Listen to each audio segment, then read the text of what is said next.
नमस्कार दोस्तों, कैसे आप सभी लोग। उम्मीद करता हूँ सभी लोग अच्छे होंगे। तो आज का टॉपिक हमारे पास लेज़र फिजिक्स में क्या है, 3 level laser rate equations. 3 level laser मैं आपको ऑलरेडी पढ़ा चुका हूँ, मतलब थ्योरेटिकल कंसेप्ट मैं आपको बता चुका हूँ। आज हम क्या पढ़ेंगे, रेट इक्वेशंस के बारे में पढ़ेंगे। ठीक है, तो बिना समय गंवाए आइए स्टार्ट करते हैं। तो जैसा कि आप सभी लोग जानते हैं, 3 लेवल लेज़र कहने का मतलब क्या होता है। 3 लेवल्स होते हैं हमारे पास, ठीक है ना। ये मेरे पास क्या है, ग्राउंड स्टेट है। ये क्या है मेरे पास, मेटास्टेबल स्टेट है।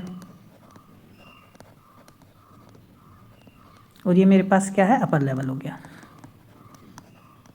ठीक है, तो पंपिंग करते हैं हम, एनर्जी प्रोवाइड करते हैं और E1 से किस में जाता है, E3 लेवल में एनर्जी प्रोवाइड करते हैं ना, ताकि आइटम्स हमारे E1 से किस में जाए, E3 में जाते हैं। ठीक है ना, और वहाँ से फास्ट डिके होता है E2 लेवल में। ये हमारे पास क्या है, E2 लेवल। ये रैपिड डिके होता है कहाँ से, E3 से E1 में। और ये जो N2 और N1 के बीच में क्या होता है, पॉपुलेशन इन्वर्जन होता है। तो population inversion is necessary condition, ठीक है ना। इसके बिना लीजिंग एक्शन नहीं होगा, समझ में आई बात। तो N2 और N1 के बीच में क्या क्रिएट होता है, पॉपुलेशन इन्वर्जन क्रिएट होता है, और इन्हीं दोनों लेवल के बीच में लेजर एक्शन होता है। तो laser action takes place between level E2 and E1। ये बेसिक सी चीज़ आपको ऑलरेडी पता भी होगी, मैंने पहले भी बताई है। ठीक है, अब ध्यान से देखो। अब मैं टोटल नंबर ऑफ एटम्स हमारे पास क्या होंगे, देखो पहले लेवल में क्या है, number of atoms per unit volume है। तो number of atoms per unit volume in first level, number of atoms per unit volume in second level, number of atoms per unit volume in third level.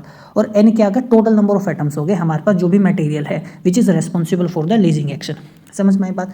अब बात यदि मैं करूँ rate equations की, हमें क्या पढ़ना है, रेट इक्वेशंस पढ़ना है। तो रेट इक्वेशन N3 लेवल की यदि मैं बात करूँ, सबसे ऊपर वाला जो लेवल है, ठीक है। अब देखो ना, रेट इक्वेशंस को निकालने के लिए बच्चे बहुत ज़्यादा कंफ्यूज होते हैं। तो मैं आपको ना एक छोटा सा आसान सा तरीका बताता हूँ, जिस चीज़ों को आपको ध्यान रखना है, ठीक है ना।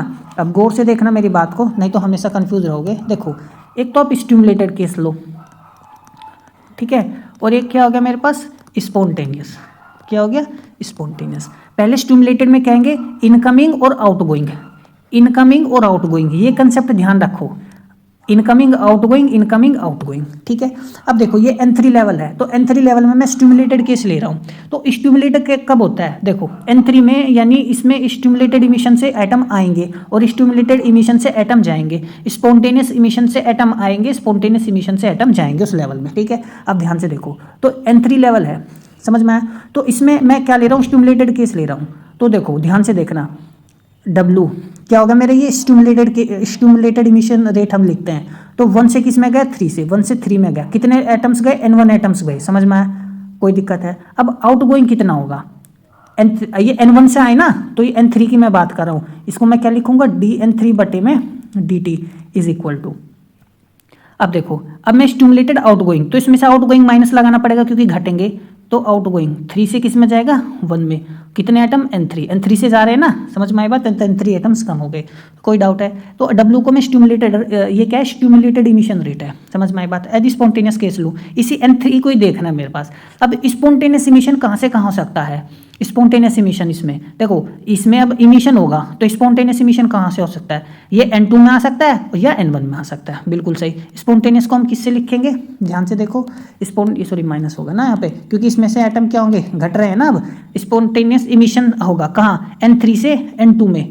तो देखो स्पॉन्टेनियस को T से लिखेंगे, स्पॉन्टेनियस इमिशन रेट को। तो 3 से किस में आएगा, 2, तो कितना हो गया, N3 माइनस, समझ में आई बात। अच्छा, और स्पॉन्टेनियस इमिशन कहाँ से, यहाँ से 3 से, इसमें भी हो सकता है ना, 3 से 1 अपने आप, और ये कितना आ जाएगा, N3, समझ में आई बात। देखो W13 और W31 क्या होंगे, इक्वल होंगे स्टिमुलेटेड इमिशन। आपने पढ़ लिया डिजेनरेट के, नॉन डिजेनरेट केस के लिए, ये ऑलरेडी मैंने थ्योरी में आपको बताया है। इसको मैं WP से लिखता हूँ, तो ये मेरे पास WP N1 माइनस के N3, समझ में आई बात। और ये T3 to N3 आ गया। और ये जो होता है ना, 3 से 1 में स्पॉन्टेनियस इमिशन बहुत ही कम होता है, नेग्लेजिबल होता है, हम इसको क्या करते हैं, नेग्लेक्ट कर देते हैं। तो ये हमारे पास क्या हो जाता है, 0। तो ये केस बनता है जो कि मैंने यहाँ पे लिखा हुआ है, समझ में आई बात। तो आप देख सकते हो। अब देखो WP क्या है, रेट ऑफ पंपिंग पर atom from level 1 to level 3, ये स्टिमुलेटेड है, ठीक है, क्या है, स्टिमुलेटेड है। और स्पॉन्टेनियस ट्रांजिशन, T3 से 2 में स्पॉन्टेनियस ट्रांजिशन होता है, लेवल 3 to 2, तो ये मैंने लिया। अब देखो ये है ना 3-2 में क्या आएगा, दोनों केस आएंगे, एक रेडिएटिव भी आएगा और एक नॉन रेडिएटिव केस भी आएगा। मतलब यहाँ से रेडिएटिव केस जब ट्रांजिशन होगा तो एनर्जी निकलेगी, और जब ट्रांजिशन नहीं होगा तो उसको वो ट्रांजिशन तो होगा लेकिन एनर्जी नहीं निकलेगी, नॉन रेडिएटिव ट्रांजिशन होगा, क्योंकि उस केस में एनर्जी और फॉर्म में ट्रांसफर हो जाएगी, कोलिजन में चली जाएगी या हीट की फॉर्म में। समझ में आई बात। अब देखो we have neglected T31 and 3 which corresponds to spontaneous transition between level 3 and 1। इसमें हमने वो नहीं लिया ना, T31 and 1 3 ये नहीं लिया ना, जैसे मैंने अभी आपको यहाँ पर बताया, क्योंकि most atoms raised to level 3, क्योंकि हम मोस्ट ऑफ द आइटम्स हम कहाँ रेज करते हैं, N3 में रेज करते हैं, और यदि वो N1 में वापस आ जाएंगे तो लेजिंग एक्शन क्यों होगा, लेजिंग एक्शन होगा नहीं ना। हमें पॉपुलेशन इन्वर्जन कब क्रिएट होगा, जब मैक्सिमम एटम्स N3 से किस में जाए, N2 में जाए, ताकि N2 में पॉपुलेशन ज़्यादा हो जाए, N1 में कम हो जाए, पॉपुलेशन इन्वर्जन बनेगा और फिर लेजिंग एक्शन होगा। समझ में आई बात। इसी वजह से ना हम क्या करते हैं, स्पॉन्टेनियस इमिशन ये मिनिमम होना चाहिए तभी लेजिंग एक्शन होगा, इसलिए 0 लेते हैं। ठीक है, तो most atoms raised to level 3 are assumed to make transition to level 2 में करना चाहिए ना कि 1 में। ठीक है ना, इसलिए इसको क्या कर देते हैं, नेग्लेक्ट कर देते हैं। अब बात करता हूँ मैं, देखो rate of change of N2 की। ठीक है, अब ध्यान से देखो W ध्यान देखो, स्टिमुलेटेड ट्रांजिशन है। ठीक है, अब N2 में मैं बात करूँ तो देखो दोनों केस ले लो, एक स्टिमुलेटेड लेना है और एक स्पॉन्टेनियस केस लेना है। तो स्टिमुलेटेड में क्या होगा, देखो N2 में स्टिमुलेटेड ट्रांसमिशन कहाँ से हो सकता है, यहाँ से यहाँ इसमें आएगा एटम, यदि तो 1 से 2 में जाएगा, कितना N1 तो पॉजिटिव हो गया।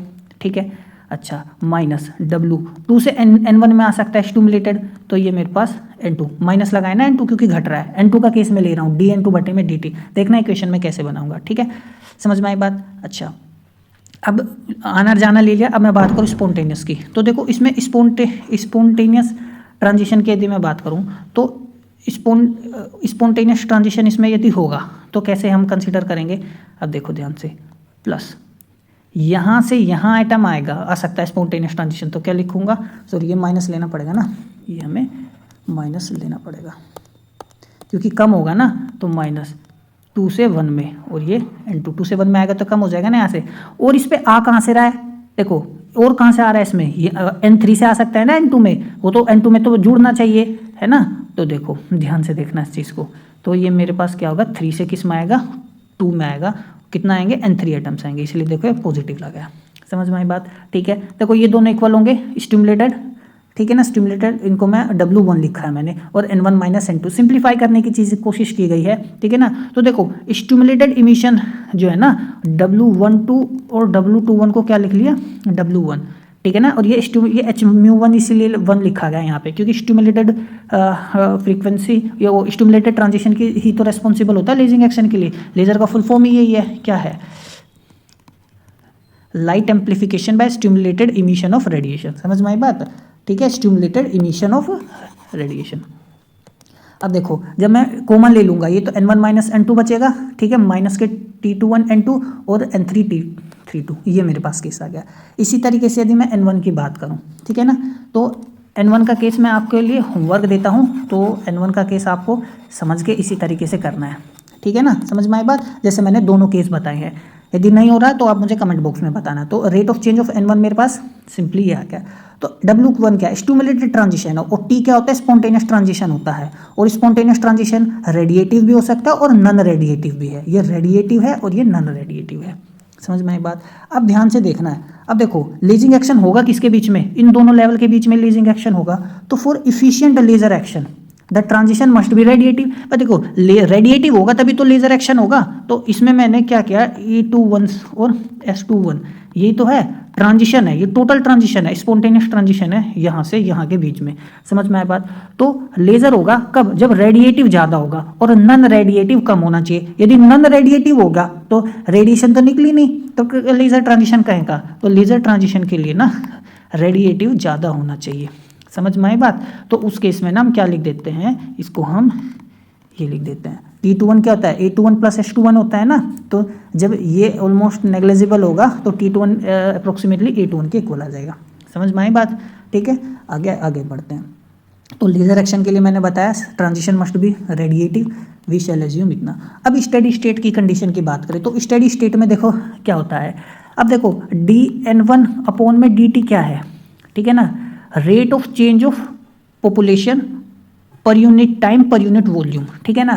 तो अब देखो एक स्टेट है, लेवल है, इस लेवल में जितना आइटम आएगा उतना आइटम जा रहा है, तो वो ही तो स्टेडी स्टेट होगी। 2 आया 2 चला गया, 5 आया 5 चला गया, इसी को तो हम स्टेडी स्टेट की कंडीशन बोलेंगे। तो स्टेडी स्टेट की कंडीशन में रेट ऑफ चेंज ऑफ क्या होगा, हमारे पास 0 होगा। समझ में आई बात मैं कहना क्या चाह रहा हूँ, ठीक है ना। तो स्टेडी स्टेट की कंडीशन में ना तीनों लेवल में dn1 dt भी 0 के इक्वल, dn2 बटे dt भी ये भी इक्वल और ये भी 0 के इक्वल। अब मैं ना स्टेडी स्टेट की कंडीशन लेके चलूँगा हर लेवल के लिए, ठीक है। तो लेवल 3 में यदि मैं बात करूँ, आप इस चीज़ को ध्यान से देखो, ठीक है, कोई डाउट हो तो मुझे बताओ। देखो यदि मैं dn3 बटे dt इक्वल टू 0 ये ले लिया मैंने, अब मेरे पास जो पहले इक्वेशन थी, ठीक है ना, अब मेरे पास इक्वेशन क्या थी, मेरे पास यही तो है, ध्यान से देखो ये है। तो इसको मैं जब 0 के इक्वल रखूँगा तो मेरे पास क्या बनेगा, WP n1 minus n3 minus के T2 n3 is equal to 0। देखो मैंने ना नोट्स बहुत अच्छे तरीके से बनाया, आप इनको एग्जैक्ट कॉपी करोगे तो चलेगा। समझ में आई बात। अब देखो तो ये उधर चला जाएगा, है ना, तो n3 क्या आ जाएगा मेरे पास, n3 आ जाएगा WP n1। देखो ये माइनस का n3 है ना इधर भी, तो उधर चला गया ना, और ब्रैकेट में क्या बनेगा T32 और ये हो जाएगा प्लस के WP। तो WP n1 अपोन में T32 प्लस के WP, ये n3 की क्या निकाल ली मैंने यहाँ से, वैल्यू निकाल ली। समझ में आई बात। अच्छा इसी तरीके से dn2 बटे dt को क्या कर लूँगा मैं, 0 के इक्वल लिख लूँगा, ठीक है। अब यहाँ भी आगे इसको देखो ध्यान से, अब देखो वही है, मैंने ये मेरे पास क्या था dn3 बटे d2 बटे था ना, इसको 0 के इक्वल किया और यहाँ से मैंने किसकी वैल्यू निकाल ली, n3 की वैल्यू निकाल ली, ठीक है ना। तो ये काफ़ी इंपॉर्टेंट है, इसे बार बार हमें इसका ज़रूरत पड़ेगा। अब dn2 बटे जब dt 0 पुट करेंगे तो देखो यही तो था मेरे पास dn2 बटे dt, ये मैंने 0 के इक्वल कर दिया। समझ में आया। देखो अंदर मल्टीप्लाई की W1 n1 minus W1 n2 n3 T32 minus के T21 n2, ये होगा सिंपल, इसका मल्टीप्लिकेशन किया और कुछ नहीं किया है। अब देखो dn3 बटे dt क्या था, तो n2 निकाला। अब देखो मैं यहाँ बता देता हूँ, dn3 बटे में dt क्या, यहाँ से क्या निकालेंगे, n3 निकालेंगे, dn2 बटे में d2 से क्या निकालेंगे, n2 निकालेंगे, और dn1 बाई dt से क्या निकालेंगे, n1। समझ में आई बात। तो ये बस आपको बेसिकली चीज़ें ध्यान रखनी है ताकि चीज़ें क्या हो सके, आसान हो सके। ये चीज़ हो गई। तो देखो n2 का है, n2 निकालना है, n2 को कॉमन ले लो। देखो ये माइनस में है, ये भी माइनस में है, दोनों में n2 उधर लेके चले गए तो n2 कॉमन आ गया, और T21 प्लस W1, देखो ये T21 है ना, उधर जाके पॉजिटिव हो गया, ये W1 है उधर जाके पॉजिटिव हो गया। समझ में आई बात, ठीक है, ये हो गया। अब देखो ये इसको ना डिनोमिनेटर में लेके आएंगे हम और n3 की रखेंगे वैल्यू। समझ में आया। देखो मेरे पास क्या था, W1 n1 प्लस n3 का वैल्यू उठा के रख दो, ये तो n3 का वैल्यू मैंने रख दिया, तो n3 का वैल्यू ये मैं रख चुका हूँ। समझ में आई बात। n3 का वैल्यू रखा, ये क्या था T32, यहाँ T32 इक्वल टू लगाऊंगा, ये मेरे पास है n2 ब्रैकेट में T21 प्लस के W1, ठीक है। अब यहाँ यदि मैं एलसीएम लूँ तो T32 प्लस के WP तो आ गया, है ना। अब देखो यहाँ भी n1 है, यहाँ भी n1 को पहले ही ना बाहर लिख लो। अब देखो जब एलसीएम लूँगा तो मेरे पास क्या आएगा, W1 T32, है ना, इसकी मल्टीप्लाइस में हो जाएगी ना WP, इस पूरे की मल्टीप्लाइस में हो जाएगी, और ये इधर आ जाएगा WP, ठीक है। ये T32, समझ में आ गई बात। ये मेरे पास आ गया, और यहाँ मैंने बाहर क्या लिख लिया, n1 कॉमन था ना। अब देखो ये n2 को ये डिनोमिनेटर में लिया, T21 प्लस के W1, बहुत ज़्यादा आसान है, कैलकुलेशन हार्ड नहीं। देखो n2 निकाल लिया n1 की फॉर्म में, जैसे n3 निकाला था ना n1 की फॉर्म में, इसी तरीके से n2 निकाल लिया n1 की फॉर्म में। अब देखो अब मैं चाहूँ तो इस n1 को डिनोमिनेटर में ले जा सकता हूँ ना, यहाँ पे नीचे, है ना। तो देखो ये मेरे पास बचा n2 अपॉन में n1 WP T32 plus WP, ठीक है ना। समझ में आई बात। अब देखो ध्यान रखना, ये यहाँ पे ना थोड़ा सा मिस्टेक हो गया, ये W1 है, यहाँ पे ना ये W1, देखो W1 है T32 प्लस WP, और ये WP T32, ये n1 जो था ये डिनोमिनेटर में चला गया इधर। समझ में आई बात, ठीक है। आगे चलते हैं। अब देखो इसके बाद ना यदि आप त्यागराजनों की घटक जो है ना, घटक का बुक देखो आप, लेज़र फिजिक्स का, ठीक है ना, और त्यागराजन, ठीक है ना, तो उनके बुक में ना n2 n1 के बाद ना क्या क्या है, n2 माइनस n1 अपॉन में n निकाला गया है। तो हम वो भी निकाल सकते हैं, लेकिन वो थोड़ा सा कम्बरसम हो जाएगा, उसमें थोड़ी सी कैलकुलेशन हमारी बढ़ जाएगी, है ना। हमने क्या क्या थोड़ा सा शॉर्ट तरीका अपनाने की कोशिश की है। जो मैं आपको बता रहा हूँ इससे भी हमारा क्या आएगा, रिजल्ट आएगा। ठीक है, तो हम यहाँ क्या करते हैं, कंपोनेंडो डिविडेंडो अप्लाई करते हैं। क्या अप्लाई करते हैं, कंपोनेंडो एंड डिविडेंडो। अब देखो जब मैं कंपोनेंडो डिविडेंडो अप्लाई करूंगा तो कंपोनेंडो डिविडेंडो क्या कहता है, ए बी इक्वल टू, यदि सी अपॉन डी है तो इसका मतलब क्या हो गया, यदि मैं a माइनस के b करूंगा तो यहाँ नीचे a प्लस के b करना पड़ेगा। उसी तरीके से ऊपर c माइनस डी करूंगा और c प्लस के d करना पड़ेगा।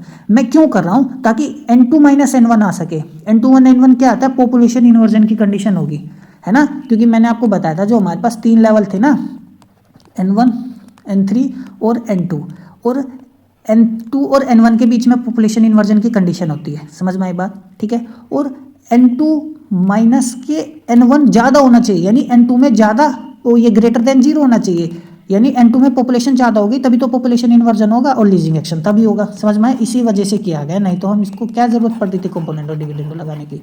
समझ में आई बात, ठीक है।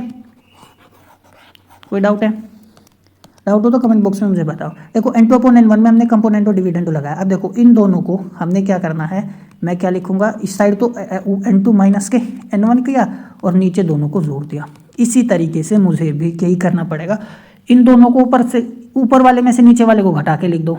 अब जैसे मैं लिख देता हूँ यहाँ पे, देखो ऊपर क्या आएगा, W1 32 plus W1 WP plus WP T32, यही तो न्यूमरेटर तो लिख दिया। अब ऊपर वाले से मैं नीचे वाले को घटा दो, जैसे n2 में से किसको घटाया था, n1 में, अब इस साइड ऊपर वाले में से नीचे वाले को घटा दो तो माइनस। देखो मैं डायरेक्ट लिख रहा हूँ, W1 WP माइनस क्या आएगा, WP T21, है ना।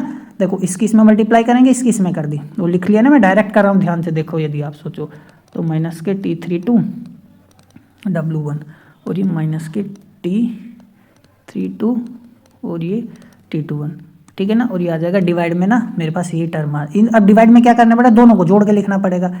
अब ऊपर नीचे वाले को जोड़ के लिख दो। अब देखो है तो दोनों सेम ही, W1 T32 plus W1 WP T32।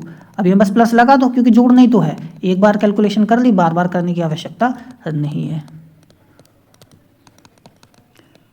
अब ध्यान से देखो ऊपर यदि आप सोचो तो क्या कुछ कट रहा है, ध्यान से देखना है। देखो W1 WP ये मेरे पास सिंपली कट गया, ठीक है।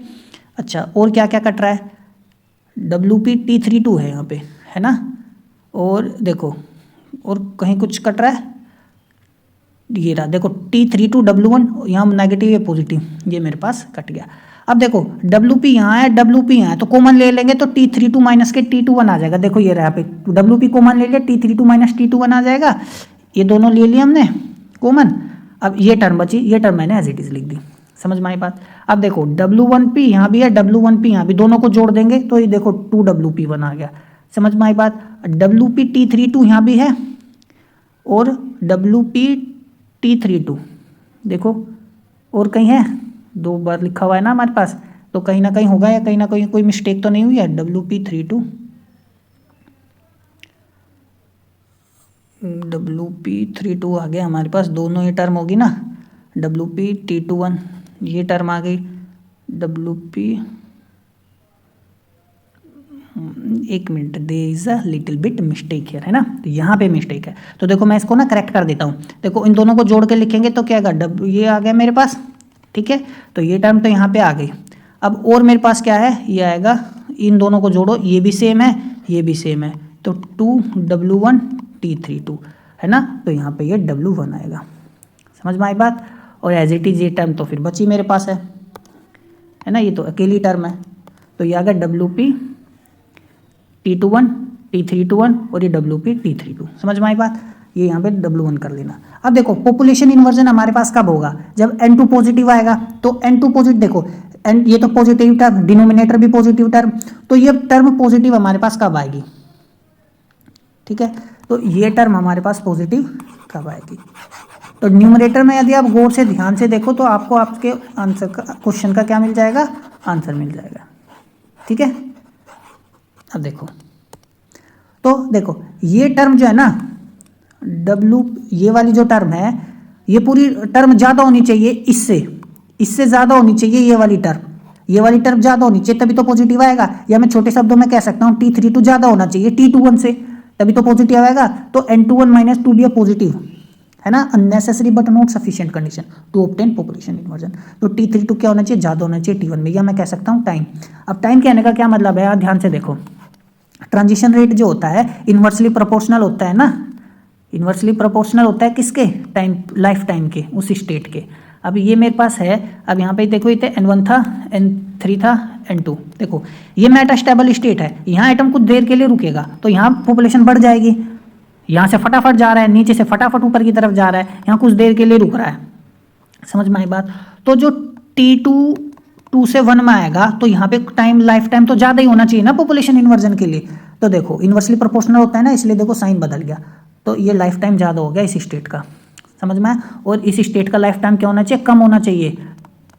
जो ये टाइम, लाइफ टाइम है ना 3 से 2 में बहुत कम होना चाहिए, फटाफट आने चाहिए यहाँ पे, ताकि यहाँ जमा हो सके इलेक्ट्रॉन फॉर पॉपुलेशन इन्वर्जन, ठीक है। तो life time of level 3 must be smaller than that of level 2 for attainment of population inversion between level 1 and 2, समझ में आया। अब देखो पॉपुलेशन इन्वर्जन के लिए जैसे मैंने बताया N2 ज़्यादा होना चाहिए N1 से, तो एक तरीके से तो ये पूरी टर्म ही हमारे पास क्या होनी चाहिए, जो ये पूरी टर्म है ना न्यूमरेटर की, ये ग्रेटर देन 0 होनी चाहिए। तो या मैं इसको ऐसे लिख सकता हूँ, ये उधर चला जाएगा ना, पॉजिटिव आ जाएगा, ये डिनोमिनेटर में आ जाएगा, समझ में आई बात। तो ये है WP ग्रेटर देन होना चाहिए T32 से 21, समझ में आई बात। अब बात करें हम पंपिंग रेट की, मैं पहले वो वीडियो रिकॉर्ड कर चुका था, पर वो पता नहीं कैसे ना कि उसमें साउंड नहीं आया और वो वर्क नहीं कर रहा था, फिर दोबारा रिकॉर्ड करनी पड़ रही है।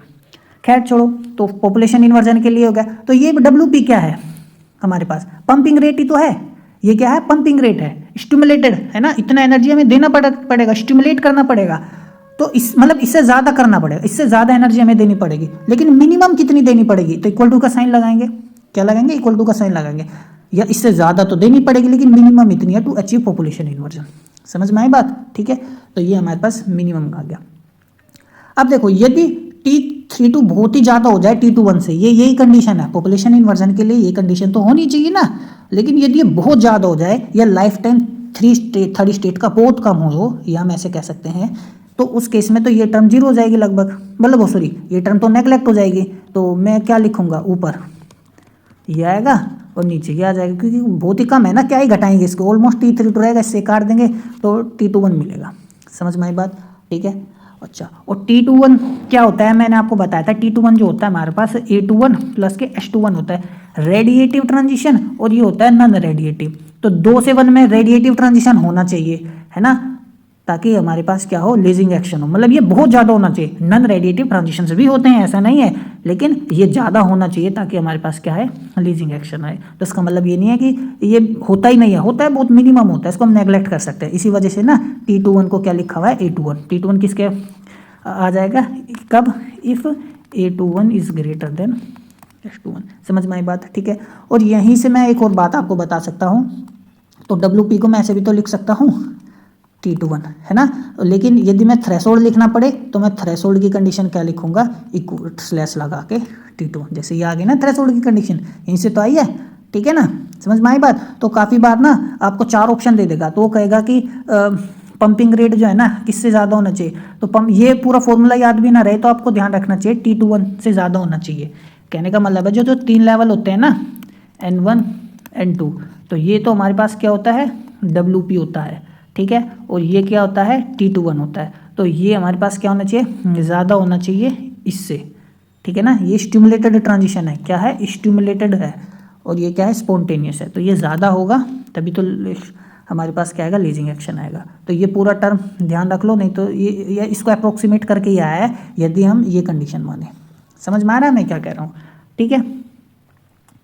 आगे चलते हैं। तो जैसे मैंने अभी बताया, देखो जब यदि T32 बहुत ज़्यादा है तो there will be very few atoms residing in level 3, यानी जो हमारे पास N1 N3 N2 है। अब जब T32 बहुत ज़्यादा हो जाएगा T21 से, यानी इसका लाइफ टाइम बहुत कम है, फटाफट आएंगे यहाँ पे, यानी यहाँ तो रुकेंगे ही नहीं। तो यहाँ पे N3 में जो एटम्स होंगे बहुत कम होंगे, तो जो टोटल एटम्स होंगे ना N1 प्लस N2 3, किसके अप्रोक्सीमेटली हम कह सकते हैं एट एन इंस्टेंट N1 और N2 का सम कर दो, क्योंकि यहाँ पे रुक ही नहीं रही है, ऑलमोस्ट सीधा एट एन यहाँ जाते हैं बहुत कम समय में, समझ में आया। तो N is equal to N1 plus N2 plus N3 का हम अप्रोक्सीमेटली N1 प्लस N2 भी लिख सकते हैं। तो अंडर अप्रोक्सीमेशन है ना। तो दो अप्रोक्सीमेशन यदि मैं करूँ, क्या करूँ, दो अप्रोक्सीमेशन करूँ, तो पहला अप्रोक्सीमेशन क्या, जब यहाँ ध्यान से देखो, है ना। अच्छा, तो दो अप्रोक्सीमेशन मेरे को करने हैं। पहला अप्रोक्सीमेशन तो मैंने आपको समझा दिया, क्या, T32 ज़्यादा होना चाहिए T21 के लिए, ठीक है। ये लीजिंग एक्शन के लिए ज़रूर है। थ्रेशोल्ड की कंडीशन यदि हम ऊपर निकालें, हम यहाँ ध्यान से देखना इस चीज़ को, थ्रेशोल्ड की कंडीशन देखो, एक मिनट, सॉरी,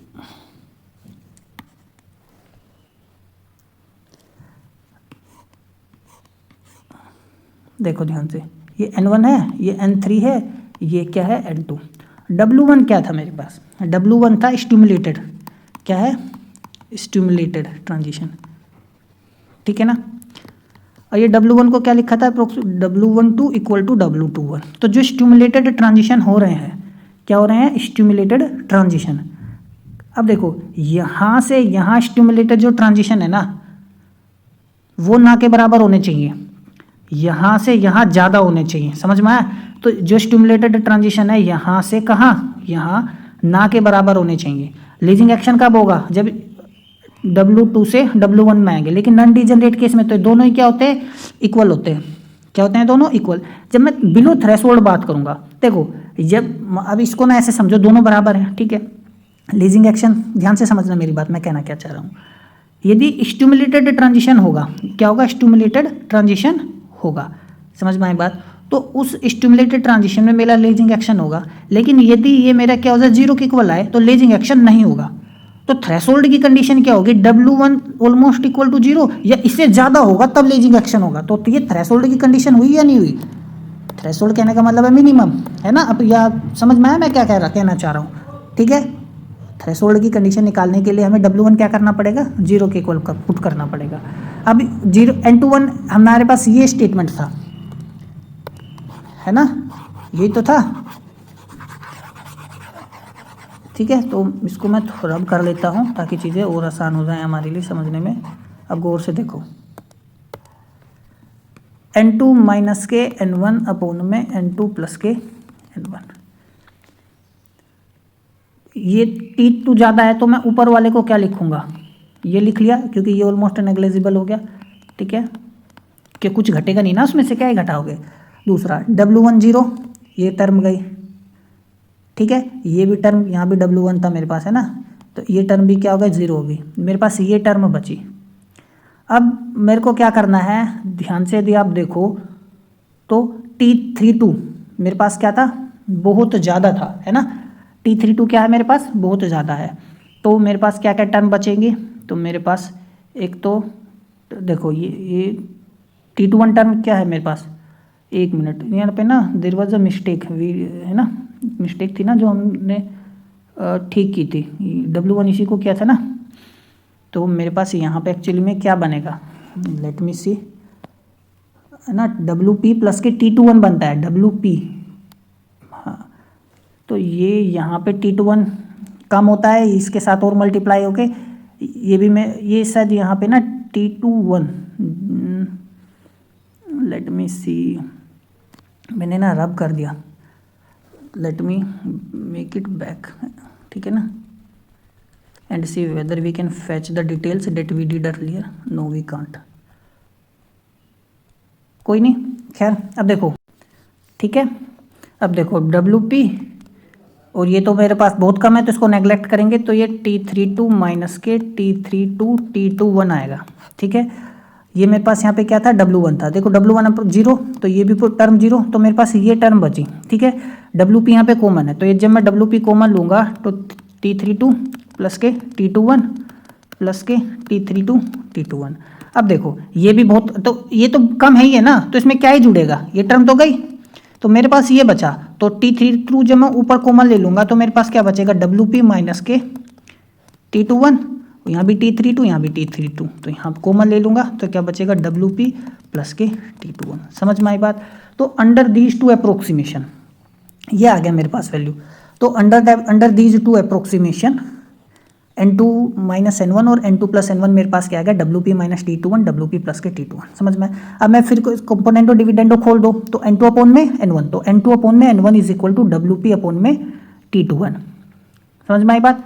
डब्ल्यू ये आएगा ना, दोबारा कंपोनेंटो डिविडेंडो लगा दो, ऊपर वाली टर्म मिल जाएगी, क्रॉस मल्टीप्लाई कर दिया तो ये टर्म आ गया मेरे पास, ठीक है। अब देखो द नंबर ऑफ एटम, देखो ये क्या है, number of atoms being pumped per unit time per unit volume from level 1 to level 3, है ना, पंपिंग की थी ना 1 से 3 लेवल में, तो ये क्या है, number of atoms being pumped per unit time per unit volume from level 1 to level 3 equal to, ये क्या होता है, टी स्पॉन्टेनियस इमिशन रेट है per unit volume from level 2 to level 1, समझ में, 2 से लेवल 1 में। और देखो these rate must be equal, ये दोनों रेट क्या होने चाहिए, इक्वल, जो रेशियो आप देख रहे हैं ना क्या होने चाहिए, equal under steady state condition for W1 to below the threshold, ठीक है ना। W1 बिलो थ्रेशोल्ड क्या होगा, W1 0 ही तो होगा, समझ में आया, वही हमने ऊपर किया है, ठीक है। अब बात करें power required to pump atoms per unit volume, तो पावर रिक्वायर्ड क्या होगी, तो जनरली हम जानते हैं पावर क्या होता है, एनर्जी अपॉन टाइम ही तो होता है, ठीक है। तो एनर्जी कितनी प्रोवाइड करनी है हमने, अब ध्यान से देखो, तो hμp दी थी, है ना, hμ एनर्जी तो दी थी हमने, समझ में आया। अब WP क्या होता है हमारे पास, WP की मल्टीप्लाई करेंगे इसमें और N1, है ना, तो WP N1 क्या है, number of atoms per unit volume पर यूनिट टाइम, है ना, number of atoms per unit volume पर यूनिट टाइम, तो ये पंप रिक्वायर्ड पर यूनिट वॉल्यूम हो गया। इसका यूनिट क्या है ना, ये तो क्या, इसका यूनिट क्या है, नंबर ऑफ एटम्स पंप करे, एक एटम को पंप करने के लिए hμ एनर्जी लगा है, तो N1 एटम्स को पंप करने के लिए कितना एनर्जी लगेगा, WP N1 hμp तो लगेगा, ठीक है। तो ये क्या आ गया, power required to pump atoms per unit volume, ठीक है।